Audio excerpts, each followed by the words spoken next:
सकता है क्या? नहीं कर सकता, क्योंकि जब बालक मानसिक रोग से पैदा होता है तब उसकी चेतना शून्य होती है, और जब मनुष्य मृत्यु को प्राप्त होता है तब तो पूछे जब मृत्यु के समय अनुभव को बताओ तो भी उसका वर्णन संभव नहीं है। तो हम वर्णन की चीज का कर सकते हैं, हम जीवन का वर्णन कर सकते हैं, लेकिन नहीं कर सकते हैं। एक है जन्म, एक है मृत्यु और प्रेत का हिस्सा है जीवन। हम केवल जीवन की अनुभूतियों का वर्णन कर सकते हैं, और जीवन की अनुभूतियां कैसी है, या तो सुखात्मक अथवा दुखात्मक। अगर किसी विषय में हमें उत्कृष्ट नंबर प्राप्त हुए, अच्छे नंबर प्राप्त हुए, तो हमको मिलेगा सुख और बहुत खुशी मिलेगी, और अगर हम फेल हो जाते हैं तो हमें क्या मिलता है, हमें मिलता है दुख।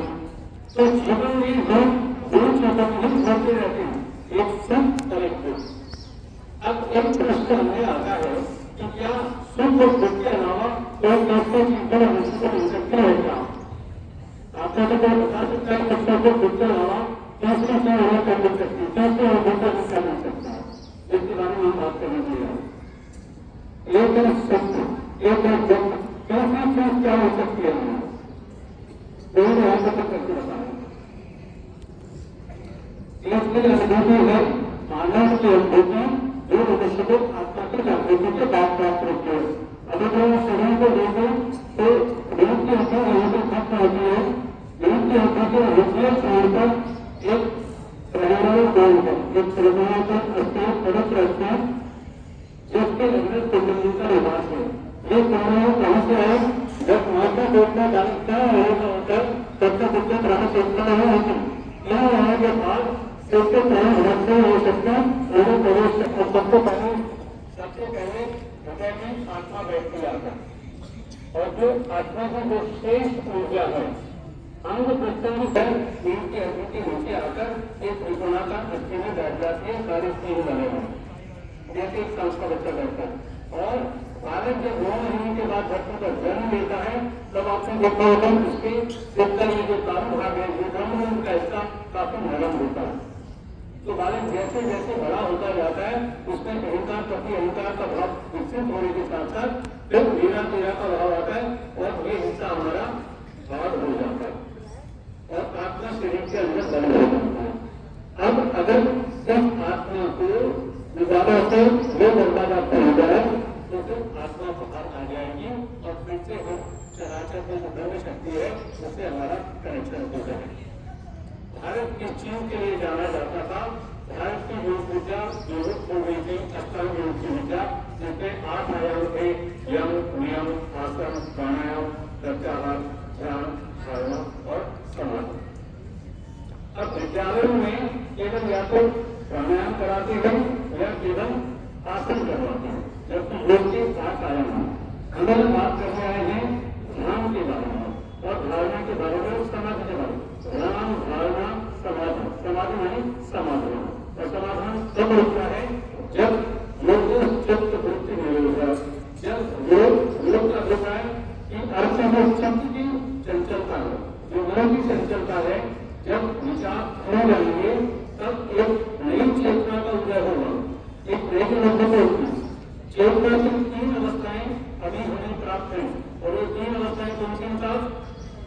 जागृत, स्वप्न और सुषुप्त।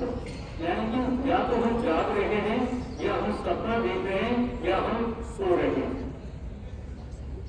चेतना की 3 अवस्थाएं हमें अभी प्राप्त हैं, जागृत, स्वप्न और सुषुप्त।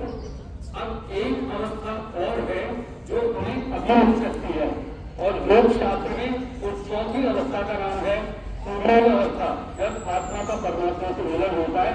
वो जो चौथी अवस्था है अद्भुत अवस्था है, जिसका वर्णन शब्दों में संभव नहीं है, उसकी सिर्फ अनुभूति हो सकती है, और वो अनुभूति आप चाहें तो अभी हो जाएगी। आप कृपया दोनों हाथ ऐसे खोल लीजिए, दोनों हाथ खोल लीजिए। अब उसकी तस्वीर अभी मैं कह रही थी कि तस्वीर को क्या यूज है, आप उस तस्वीर को सिर्फ देख के वो तस्वीर खोलती भी है और सुनती भी है। ऐसा संसार में पहली बार हुआ है। भारत देश जिस चीज के लिए जाना जाता था, अब उसकी चाबियां कि आप नीचे में स्वर्ग में जा भी सकते हैं और स्वर्ग से नीचे भी आ सकते हैं, ऐसा संभव हो गया। और ये संभव कैसे हुआ कि आपका ये 10वां दरवाजा ब्रह्मरंध्र, ये शरीर का 10वां दरवाजा नीचे भी खुल सकता है। इस बंगले के 10 दरवाजे नीम पवन का कमरा, आवत जावत कटोरा देखा देखा भरा अचंबा, बंगला भरा बना दरवेश जैसे नारायण प्रवेश। यानी कि कटोरे में कटोरा, बेटा बाप से नहीं होगा, नारियल। ओके, तो जो 3 नेत्र विधाता ने मनुष्य को दिए, 2 नेत्रों से आप बाह्य जगत को देख रहे हैं, आपके 2 नेत्र बाह्य जगत को देख रहे हैं और 10 बच्चों को भी 2 नेत्र मिले। लेकिन मनुष्य को विधाता ने 3 नेत्र दिए हैं और 3 नेत्र को संस्कृत में क्या कहते हैं? आत्मचक्षु अथवा अंतचक्षु अथवा ज्ञान चक्षु अथवा वित्त चक्षु अथवा शिव लोचन, शिव का दूसरा नेत्र। तो जब शिव का नेत्र खुलता है तब फूल कहते पड़े आ जाती है। तो अगला जो उसका दूसरा नेत्र है ये खुल जाएगा और तीसरा नेत्र खुलने के बाद मनुष्य को क्या प्राप्त होगा? आपको दिव्य दृष्टि प्राप्त हो जाएगी।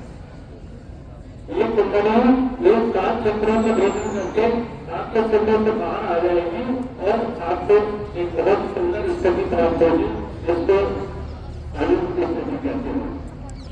सच्चिदानंद, देवानंद, ज्ञानानंद, परमानंद, परमानंद। ओके, आनंद के बहुत सारे लोगों को तो जो शास्त्र अर्थ पड़ा हुआ है अद्वैत से वजह से अब ये सहयोग आ गया। यहाँ पर लोग इस छोटे से आप भूलेंगे और ये आपको कुंडली का जागरूक देंगे, आपके आत्मा की जागृति हो जाएगी। और ये आत्मा की जागृति होने के बाद आपके स्मृतियां प्रबल हो जाएंगी।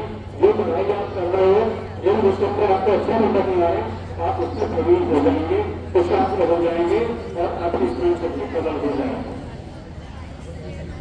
अब अगर आप चाहते हैं कि अनुभव मिले तो आप उसका करें, आपको कुंडली के जागरण की अनुभूति अभी हो सकती है। इतना होता है, हमारी इच्छा है कि हमारा तीसरा नेत्र खुल जाए, वो लोग आप ऊपर करें, उनका जबरदस्ती नहीं बोल सकते, ऐसा संभव हो सकता है। उसके बाद आपके चिंताएं खत्म हो जाएंगे, पढ़ाई को मुश्किलें हल हो जाएंगी, उन्नति अच्छे नहीं होगी। लेकिन लोग चाहते हैं कि अनुभव हो जाए, आप ऊपर करेंगे। कभी चाहते हैं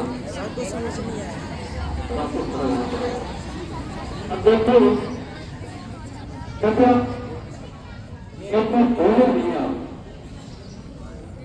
बार